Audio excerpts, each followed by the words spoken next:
I would like to introduce you all to our chief guest for the day.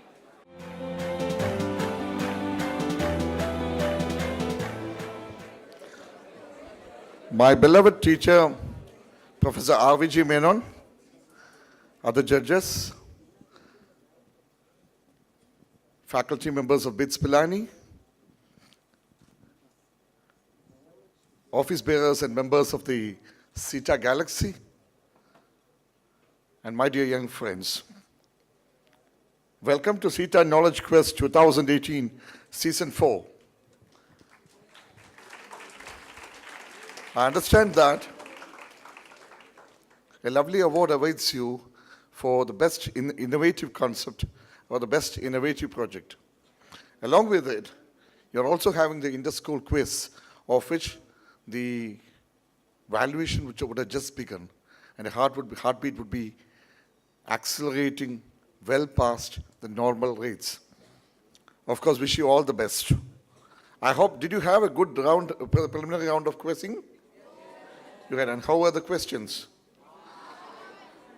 How was it? Where is the quiz master? Not to be seen. He has gone for the valuation. Okay. Dear friends, I'm here to just think about what exactly keeps all of us ticking. What keeps us ticking? What brings us to these institutions, these places, these forums, again and again, even during these midsummer days or whatever, the mid-noon hours. What is it that brings you here? Anyone answer? Pardon me? I just want to get an answer from you. Pardon me? Passion. Okay, then. Competition. Okay. What is it?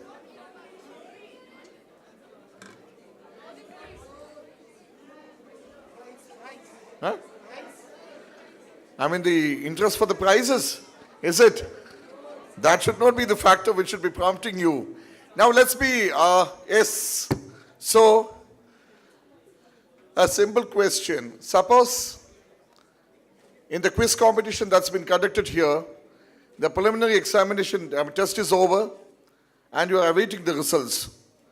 If you lose the semi-finals by just half a point, what would you feel? You won't feel anything. Would you?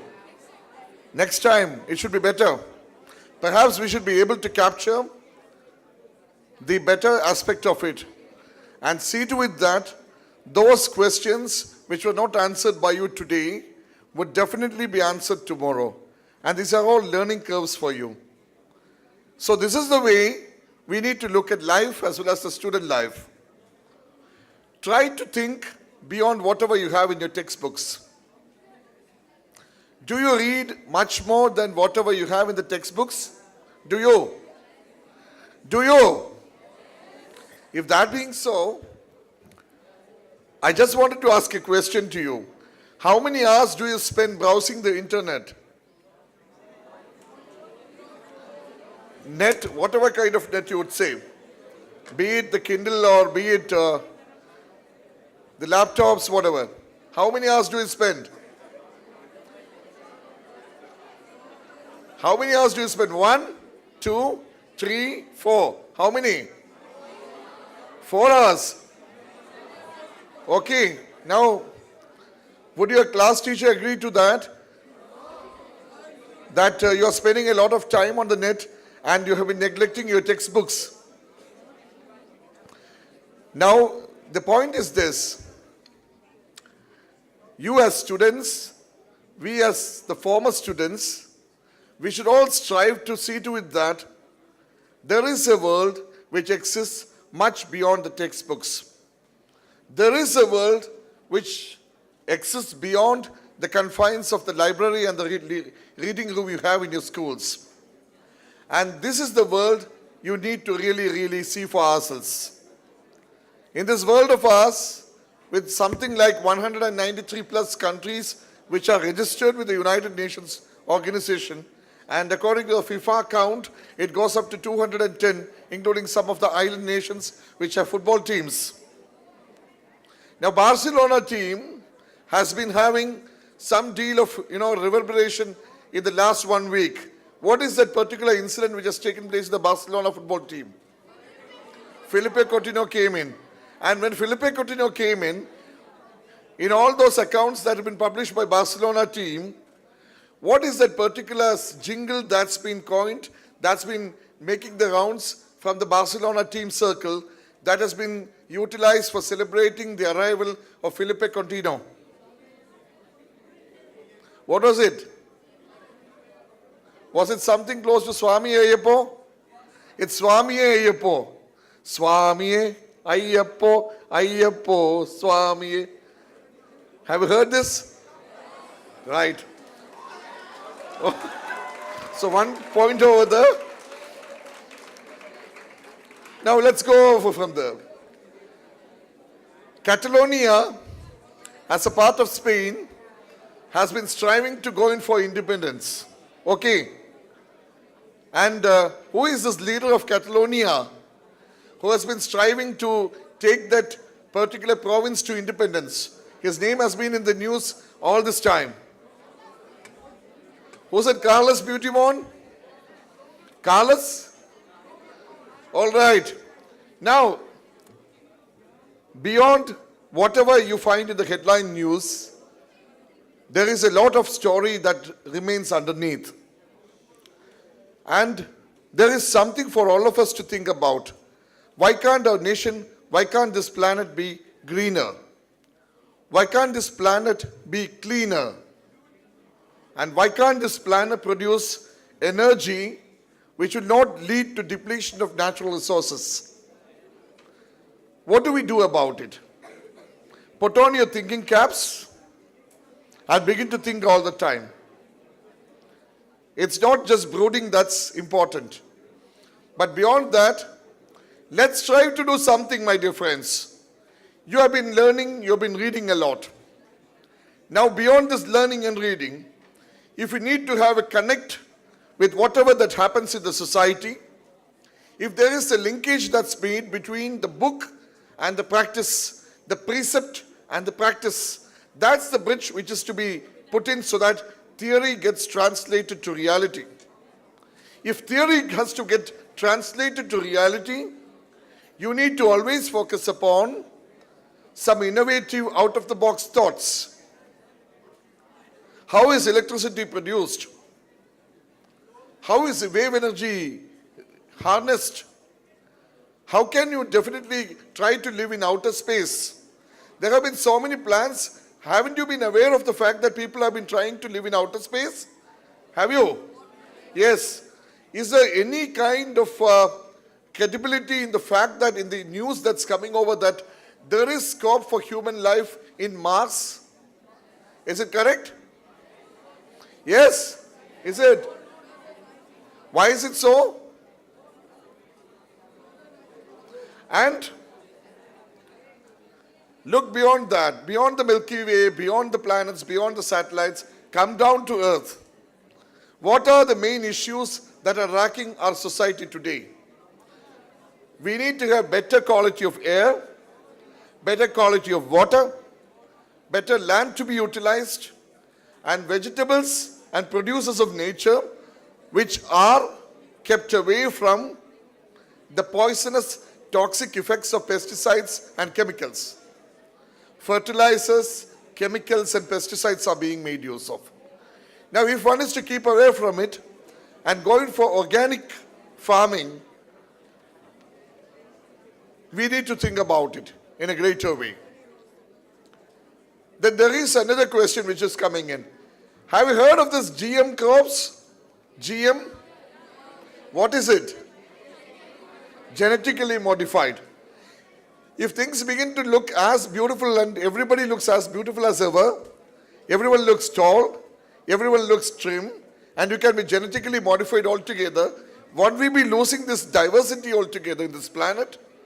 Every watermelon looks absolutely round in shape. I had been to Thailand. In Thailand, you can find that every watermelon that you find, every watermelon is absolutely round in shape and so green in color, and you take it out and you have reddish absolute blood red slices of, watermelon coming out. So delicious.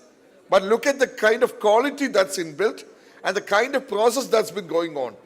Will GM crops, genetically modified crops, be better for human race? Will it be? No. Why is it so? One answer, please. Why is it so?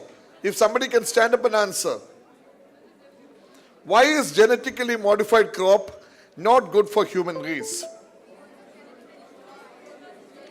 Yes, what is it? Right? So, let's, first of all, this is a broad concept which I would like to, present before you. Try to understand, try to accept this world in all its diversity. Try to understand this universe with all the inadequacies, failures, the pluses, and the incremental advantages. And then try to make a sense out of whatever you have. The greatest impact that a person could have on society is not just by doing societal service, but by making a simple contribution so that the lifestyle and the way of living of the people is enhanced in terms of the scale, in terms of the quality by at least an inch. That's the greatest tribute you could do to this world, and try to see to it that this world becomes a much better place. So beyond quizzing, let's try to focus a bit more on the kind of things which come out of reading. Can you, excuse me, 1 second. Can you just think about a small formula here? You read something in the newspaper, on the internet. Then you suddenly, after reading, you try to think about it. Okay? When you think about it, there is a kind of a big fight between whatever you knew inside your head and whatever has been brought in by way of news. There is a big duel between the two. Whatever you knew earlier and whatever has come new. And after that, there is a reflection that's coming out. That reflection leads you to speak out. So, you have been reading something, then you think about it. After that, you reflect about it, and thereafter you speak about it. When you begin to speak about it, you have a common platform emerging of a kind of a group discussion that comes about. And from this group discussion, dear friends, has been the germane seed which has really come out in terms of great inventions, great discoveries. So, the golden lesson that's to be learned is that groups are important, friends are important, and we need to have more and more absolutely enriching discussions that are to come about from these groups. And then from these ideas, from these concepts that come about from the discussions, we go straight towards actions. Try prototypes. Try to make a miniature model. Sometimes you may fail. Sometimes you may not.